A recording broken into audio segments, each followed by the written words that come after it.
ನಮಸ್ಕಾರ ಸ್ನೇಹಿತರೆ. 3 ಲೋಕ ನಡುಗಿಸಿದ ಯೋಧ ಭೀಮ. ಆದ್ರೆ ಅಡುಗೆ ಮನೆಯಲ್ಲಿ ಕೆಲಸ ಮಾಡ್ದ. ಅರ್ಜುನ ಗಾಂಡೀವ ಹಿಡಿದ ದಿಗ್ವಿಜಯ. ಆದ್ರೆ ಹೆಣ್ಣು ವೇಷ ತೊಟ್ಟು ನೃತ್ಯ ಕಲಿಸಿದ. ಯುಧಿಷ್ಠಿರನು ಧರ್ಮರಾಜ, ಮಹಾ ಸಾಮ್ರಾಟ, ಇನ್ನೊಬ್ಬ ರಾಜನ ಅಡಿ ಸಲಹೆಗಾರನಾಗಿ ಕೆಲಸ ಮಾಡಿದ. ಮತ್ತೆ ದ್ರೌಪದಿ ಐವರ ಮಹಾರಾಣಿ, ರಾಣಿಯ ಮನೆಯಲ್ಲಿ ದಾಸಿಯಾದಳು. ಪಾಂಡವರು 1 ವರ್ಷ, ಪೂರ್ತಿ 1 ವರ್ಷ ಇವರು ಇನ್ನೊಬ್ಬ ರಾಜನ ಅರಮನೆಯಲ್ಲಿ ಹೆಸರು ಬದಲಿಸಿದ್ರು, ತಮ್ಮ ರೂಪನ ಬದಲಿಸಿದ್ರು, ತಾವು ಯಾರೆಂದು ಹೇಳಿಕೊಳ್ಳಲಾಗದೆ ಬದುಕಿದ್ರು. ಒಂದು ಕ್ಷಣ ಗುರ್ತು ಸಿಕ್ಕರೆ ಮತ್ತೆ 12 ವರ್ಷ ವನವಾಸ ಮಾಡಬೇಕಾಗುತ್ತೆ. ಒಂದೇ ಒಂದು ಸಣ್ಣ ತಪ್ಪಾದ್ರೂ ಕೂಡ ಮತ್ತೆ 12 ವರ್ಷ ವನವಾಸ. ತುಂಬಾ ಕಷ್ಟದ ಜೀವನ. ಒಂದು ಕ್ಷಣ ಕ್ರೋಧ ತಡೆಯದಿದ್ದರೆ ಕುರುಕ್ಷೇತ್ರ ಯುದ್ಧ ನಡೆಯುವ ಅವಕಾಶ ಕಳೆದು ಹೋಗುತ್ತಿತ್ತು. ಇದು ಅಜ್ಞಾತವಾಸ ಮಹಾಭಾರತದ ಅತ್ಯಂತ ಕಠಿಣ 1 ವರ್ಷ. ಇಂದು ಅದರ ಸಂಪೂರ್ಣ ಕಥೆಯನ್ನ ತಿಳಿದುಕೊಳ್ಳೋಣ. ಪಾಂಡವರು 12 ವರ್ಷ ವನವಾಸ ಮುಗಿಸಿದರು. ಧೌಮ್ಯ ಮಹರ್ಷಿ ಮತ್ತು ಋಷಿಮುನಿಗಳ ಬಳಿ ಬೀಳ್ಕೊಂಡರು. ಅಜ್ಞಾತವಾಸ ಶುರು ಮಾಡಲು ಮನಸ್ಸು ಮಾಡಿದರು. ಪಗಡೆ ಆಟದ ಷರತ್ತು ಇನ್ನೊಂದು ಷರತ್ತು ಹೇಳಿತ್ತು. 12 ವರ್ಷ ವನವಾಸ ನಂತರ 1 ವರ್ಷ ಅಜ್ಞಾತವಾಸ ಮಾಡಬೇಕು. ಅಜ್ಞಾತವಾಸ ಎಂದರೆ ವೇಷ ಮರೆಸಿಕೊಂಡು ಸಮಾಜದಲ್ಲಿ ಬದುಕಬೇಕು. ಆ 1 ವರ್ಷ ಪಾಂಡವರು ಯಾರೆಂದು ಯಾರಿಗೂ ತಿಳಿಯಬಾರದು. ತಿಳಿದರೆ ಮತ್ತೊಮ್ಮೆ 12 ವರ್ಷ ವನವಾಸ ಮಾಡಬೇಕಿತ್ತು. ದುರ್ಯೋಧನ ಈ 1 ವರ್ಷ ಪಾಂಡವರನ್ನು ಗುರುತಿಸಲು ಸಾವಿರಾರು ಗೂಢಚಾರರನ್ನು ಕಳುಹಿಸಿದ. ಭೂಮಿ ಮೇಲೆ ಯಾವ ರಾಜ್ಯದಲ್ಲಿ ಅಸಾಮಾನ್ಯ ವ್ಯಕ್ತಿಗಳು ಕಾಣಿಸಿಕೊಂಡರೆ ತಕ್ಷಣ ತಿಳಿಸಿ ಎಂದ. ಪಾಂಡವರ ಮೇಲೆ ಅವನ ಕಣ್ಣು ಸದಾ ಜಾಗೃತ. ಪಾಂಡವರ ಮುಂದೆ ಒಂದೇ ಮಾರ್ಗ, ಅಂತಹ ರಾಜ್ಯ ಆರಿಸಬೇಕಿತ್ತು, ಅಂತಹ ಗುಪ್ತ ವೇಷ ತಾಳಬೇಕಿತ್ತು. ಇಡೀ ವರ್ಷ ಯಾರ ಕಣ್ಣಿಗೂ ಅವರು ಕಾಣಬಾರದಿತ್ತು. ಪಾಂಡವರು ಮತ್ಸ್ಯ ದೇಶದ ವಿರಾಟ ರಾಜನ ರಾಜ್ಯವನ್ನು ಆರಿಸಿದರು. ವಿರಾಟ ನಗರ ಪ್ರವೇಶ ಮಾಡುವ ಮೊದಲು ನಗರದ ಹೊರಭಾಗದಲ್ಲಿ ಒಂದು ಸ್ಮಶಾನ ಭೂಮಿ ಬಳಿ ಒಂದು ಶಮಿ ಎಂಬ ಮರವಿತ್ತು. ಪಾಂಡವರು ತಮ್ಮ ಎಲ್ಲ ಆಯುಧವನ್ನು, ಅರ್ಜುನನ ಗಾಂಡೀವ, ಭೀಮನ ಗದೆ, ಎಲ್ಲ ಬಿಲ್ಲು ಬಾಣ ಒಂದು ಗಂಟಿನಲ್ಲಿ ಕಟ್ಟಿ ಆ ಮರದ ಕೆಳಗೆ ಇಟ್ಟರು. ಸ್ಮಶಾನ ಭೂಮಿ ಬಳಿ ಇಟ್ಟ ಕಾರಣ ಯಾರೂ ಈ ಕಡೆ ಹೋಗಲಾರರು. ಆಯುಧ ಅಲ್ಲಿ ಸುರಕ್ಷಿತವಾಗಿ ಇರುತ್ತದೆ ಎಂಬುದು ಚಾಣಾಕ್ಷ ಯೋಚನೆ ಅವರದ್ದಾಗಿತ್ತು. ಆಯುಧ ಇಲ್ಲದ ಪಾಂಡವರು, ಗಾಂಡೀವನಿಲ್ಲದ ಅರ್ಜುನ, ಗದೆ ಇಲ್ಲದ ಭೀಮ, ಮಹಾರಥಿಗಳು ಶಸ್ತ್ರ ಇಲ್ಲದೆ ನಗರ ಪ್ರವೇಶ ಮಾಡಿದರು. ಇದು ಅವರ ಧೈರ್ಯ ಅಲ್ಲ, ಇದು ಧರ್ಮ ಪಾಲಿಸಲು ಮಾಡಿದ ಮಹಾತ್ಯಾಗ. ಪಂಚಪಾಂಡವರು ಮತ್ತು ದ್ರೌಪದಿ 6 ಜನ 6 ವೇಷ ತಾಳಿ ವಿರಾಟ ರಾಜನ ಅರಮನೆಗೆ ಪ್ರವೇಶ ಮಾಡಿದರು. ಯುಧಿಷ್ಠಿರ ಕಂಕ ಎಂಬ ಹೆಸರಿನಲ್ಲಿ ವಿರಾಟ ರಾಜನ ರಾಜಸಭೆಯಲ್ಲಿ ಬ್ರಾಹ್ಮಣ ಸಲಹೆಗಾರನಾಗಿ ಪ್ರವೇಶ ಮಾಡಿದ. ಜೂಜಿನಲ್ಲಿ ನಿಪುಣ ಎಂಬ ಖ್ಯಾತಿ ತೋರಿಸಿ ರಾಜನ ವಿಶ್ವಾಸ ಗಳಿಸಿದ. ಭೀಮ ವಲ್ಲಭ ಎಂಬ ಹೆಸರಿನಲ್ಲಿ ಅರಮನೆಗೆ ಅಡಿಗೆ ಮನೆಯಲ್ಲಿ ಬಾಣಸಿಗ ಆದ. ಭೀಮ ಬಾಣಸಿಗ ಆದ 2 ಕಾರಣವಿತ್ತು. ಒಂದು, ಇತರ ಕೈಯಿಂದ ಮಾಡಿದ ಅನ್ನ ತಿನ್ನಲಾರ. ಎರಡನೆಯದು, ತನ್ನ ಬ್ರಾಹ್ಮಣ ವಿದ್ಯೆ ತೋರಿಸಿ ಗುರುತು ಸಿಗಬಾರದು ಎಂಬುದು.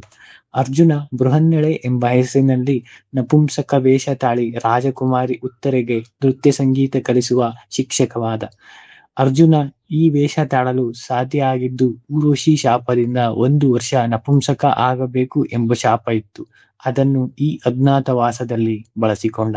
ನಕುಲ ಗ್ರಂಥಿಕ ಎಂಬ ಹೆಸರಿನಲ್ಲಿ ರಾಜನ ಅಶ್ವಮಂದಿರದ ಮೇಲ್ವಿಚಾರಕ ಆದ. ಸಹದೇವ ತಂತ್ರಿಪಾಲ ಎಂಬ ಹೆಸರಿನಲ್ಲಿ ಗೋಮಂದಿರದ ಮೇಲ್ವಿಚಾರಕನಾದ. ದ್ರೌಪದಿ ಸೈರಂಧ್ರಿ ಎಂಬ ಹೆಸರಿನಲ್ಲಿ ರಾಣಿ ಸುದೇಶ್ನ ಸೇವಕಿಯಾದಳು. ತಾನು 5 ಗಂಧರ್ವರ ಪತ್ನಿ ಎಂದು ಹೇಳಿ ಯಾರೂ ತನ್ನ ಮೇಲೆ ಕೈ ಹಾಕಬಾರದು ಎಂದು ಷರತ್ತು ಹಾಕಿ ಅರಮನೆಗೆ ಸೇರಿದಳು. ಇದು ಇಷ್ಟು ಕಷ್ಟ ಎಂದು ಊಹಿಸಿ. ತಾನು ರಾಜ ಎಂದು ಗೊತ್ತಿದ್ದರೂ ಸೇವಕನಾಗಿ ಬದುಕಬೇಕು. ತಾನು ಮಹಾರಾಣಿ ಎಂದು ಗೊತ್ತಿದ್ದರೂ ದಾಸಿಯಾಗಿ ಬದುಕಬೇಕು. ಕ್ರೋಧ ಬಂದರೂ ತಡೆಯಬೇಕು. ಅಪಮಾನ ಆದರೂ ಸಹಿಸಬೇಕು. ಅದೇ ಅಜ್ಞಾತವಾಸದ ಮಹಾ ಕಷ್ಟ ಜೀವನ. ಅಜ್ಞಾತವಾಸದ ಮೊದಲ ಕೆಲವು ದಿನಗಳಲ್ಲಿ ಭೀಮ ಒಂದು ಅಪಾಯ ಎದುರಿಸಿದ. ವಿರಾಟ ನಗರದಲ್ಲಿ ಒಂದು ಮಹಾ ಮಲ್ಲಯುದ್ಧ ನಡೆಯಿತು. ಜೀಮುತ ಎಂಬ ಅಸಾಮಾನ್ಯ ಕುಸ್ತಿಗಾರ ಯಾರ ವಿರುದ್ಧ ಸೋಲದ ಯೋಧ. ಆ ಕಾಲಕ್ಕೆ ವಿರಾಟ ನಗರದಲ್ಲಿ ಅವನ ಸಂಚಾರ ಜನರ ನಿದ್ದೆ ಕೆಡಿಸಿತ್ತು. ವಿರಾಟ ರಾಜನ ಸಭೆಯಲ್ಲಿ ಮಲ್ಲಯುದ್ಧ ಏರ್ಪಡಿಸಲಾಯಿತು. ಯಾರು ಜೀಮೂತನನ್ನು ಎದುರಿಸಲು ಮುಂದೆ ಬರಲಿಲ್ಲ. ಆಗ ಯುಧಿಷ್ಠಿರನು ಭೀಮನನ್ನು ಕಳುಹಿಸಿದ. ಭೀಮ ಜಿಮೂತನನ್ನ ಜೊತೆ ಕುಸ್ತಿ ಮಾಡಿದ. ತನ್ನ ನಿಜ ಶಕ್ತಿಯನ್ನು ತೋರಿಸಿದ. ಸ್ವಲ್ಪ ಶಕ್ತಿಯನ್ನು ಮಾತ್ರ ಬಳಸಿ ಜಿಮೂತನನ್ನು ಮಣ್ಣಿಗೆ ಕೆಡವಿದ.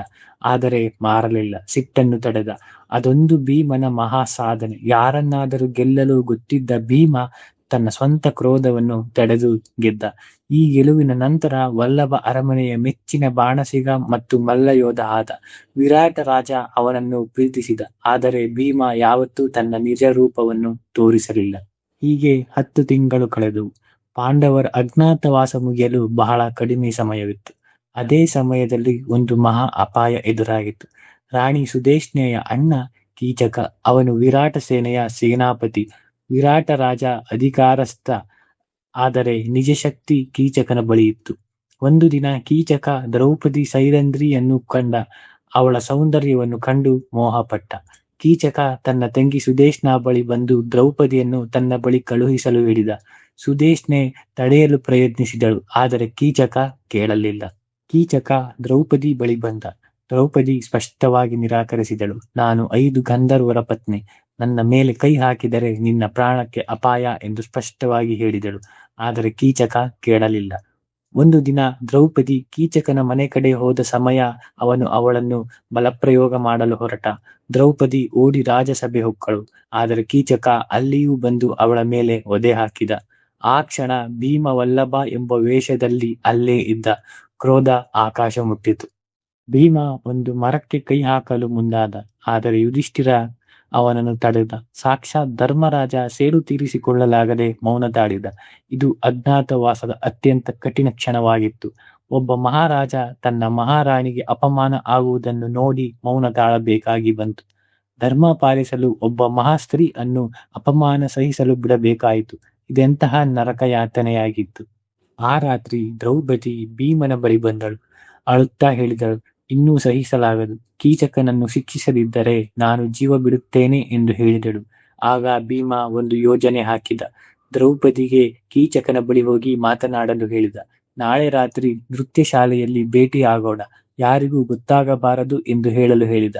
ಆಗ ದ್ರೌಪದಿ ಅದರಂತೆಯೇ ಮಾಡಿದಳು. ಕೀಚಕ ಒಪ್ಪಿದ.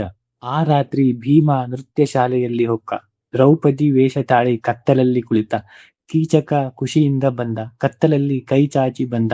ಅವನ ಕೈ ಭೀಮನ ಕೈಗೆ ತಗುಲಿತು. ಆ ಕ್ಷಣ ಭೀಮ ಎದ್ದ. ಭೀಮ ಕೀಚಕನ ಮೇಲೆ ಎರಗಿದ. ಕೀಚಕ ಕೂಗಿಕೊಂಡ, ಆದರೆ ಯಾರೂ ಕೇಳಿಸಲಿಲ್ಲ. ಭೀಮ ಅವನ ಎಲ್ಲ ಮೂಳೆಯನ್ನು ಅಪ್ಪಿ ಚೂರು ಚೂರು ಮಾಡಿ ಸಂಹರಿಸಿದ.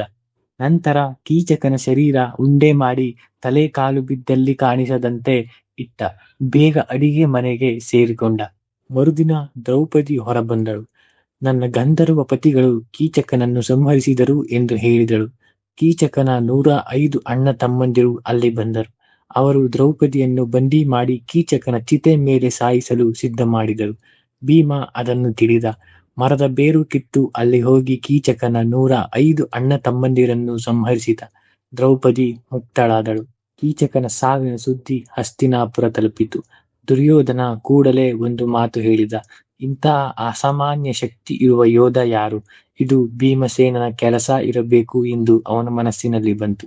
ಪಾಂಡವರು ಮತ್ಸ್ಯ ದೇಶದಲ್ಲಿ ಇದ್ದಾರೆ ಎಂದು ತಿಳಿಯಿತು. ಕರ್ಣ ಒಪ್ಪಿದ. ಕೀಚಕನ ಶಕ್ತಿ ಅಸಾಮಾನ್ಯ ಅಲ್ಲ.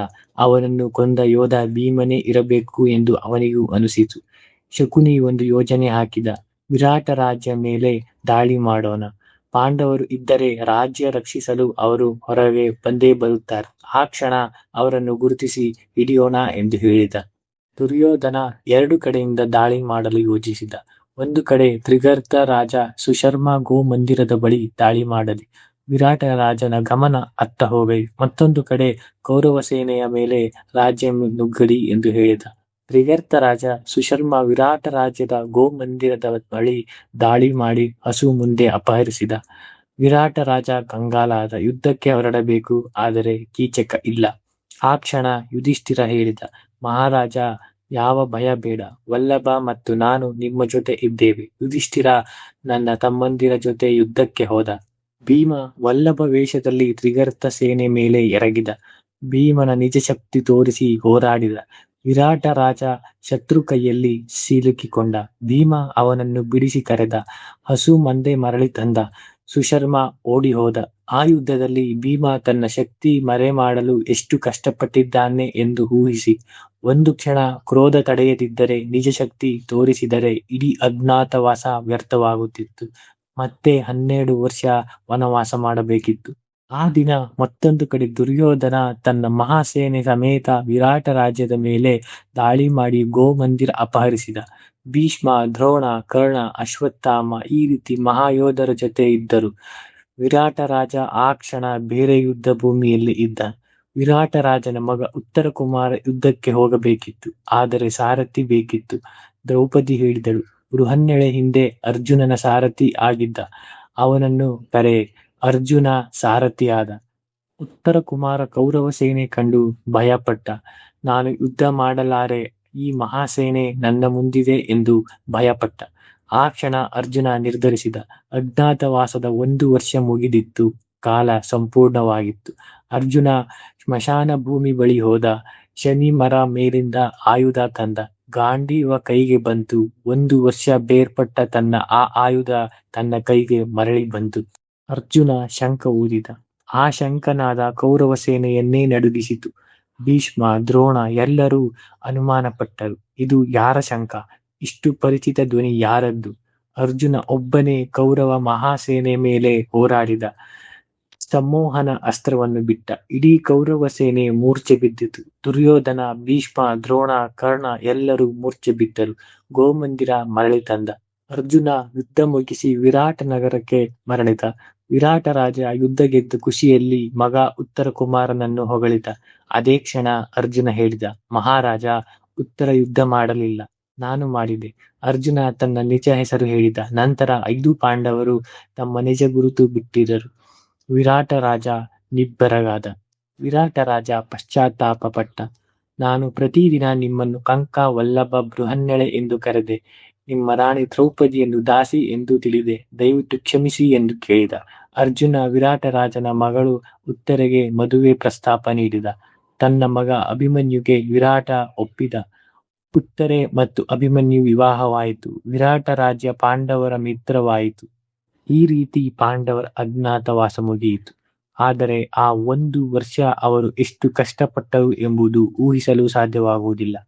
ಮಹಾರಾಜನಾದ ಯುಧಿಷ್ಠಿರನು ತಾನು ರಾಜನ ಸೇವಕನಂತೆ ಬದುಕಿದ. ಭೀಮಸೇನ ತನ್ನ ಅಸಾಮಾನ್ಯ ಕ್ರೋಧವನ್ನು ಸಹಿಸಿಕೊಂಡ. ಅರ್ಜುನ ಮಹಾಧನುರ್ಧಾರಿ, ಆದರೆ ನೃತ್ಯವನ್ನು ಕಲಿಸಿದ. ದ್ರೌಪದಿಯು ಮಹಾರಾಣಿ, ಆದರೆ ದಾಸಿಯಾಗಿ ಕೆಲಸ ಮಾಡಿದಳು. ಕೀಚಕನ ಅಪಮಾನ ಮಾಡಿದಾಗ 5 ಮಹಾಯೋಧರು ಮೌನ ತಾಳಿದರು. ಇದು ಶಾರೀರಿಕ ಕಷ್ಟವಲ್ಲ, ಮಾನಸಿಕ ಕಷ್ಟ. ತನ್ನ ನಿಜ ಸ್ಥಾನ ಗೊತ್ತಿದ್ದು ಕೆಳಗೆ ನಿಲ್ಲಬೇಕು. ಇದು ಯಾವ ಕಾಡಿನ ಕಷ್ಟಕ್ಕಿಂತ ಮಿಗಿಲು.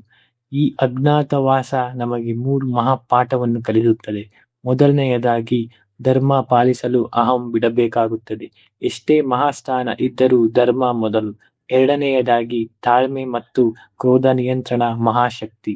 ಭೀಮ ಯಾರನ್ನಾದರೂ ಗೆಲ್ಲಬಲ್ಲ, ಆದರೆ ತನ್ನ ಕ್ರೋಧವನ್ನು ಗೆದ್ದ. ಅದೇ ಮಹಾಜಯ. ಮೂರನೆಯದಾಗಿ, ಗುರಿ ಸ್ಪಷ್ಟವಾಗಿ ಇದ್ದರೆ ಯಾವ ಕಷ್ಟ ಕೂಡ ತಡೆಯಲಾಗದು. ಪಾಂಡವರ ಗುರಿ ಧರ್ಮ ಪಾಲನೆ ಮತ್ತು ರಾಜ್ಯ ಮರಳಿ ಪಡೆಯುವುದು. ಆ ಗುರಿಯನ್ನು ಅವರು ಸಾಧಿಸಿದರು. ಈ ಮಾಹಿತಿ ನಿಮಗೆ ಇಷ್ಟ ಆಗಿದ್ರೆ ಈ ವಿಡಿಯೋನ ಲೈಕ್ ಮಾಡಿ ಮತ್ತೆ ಶೇರ್ ಮಾಡಿ.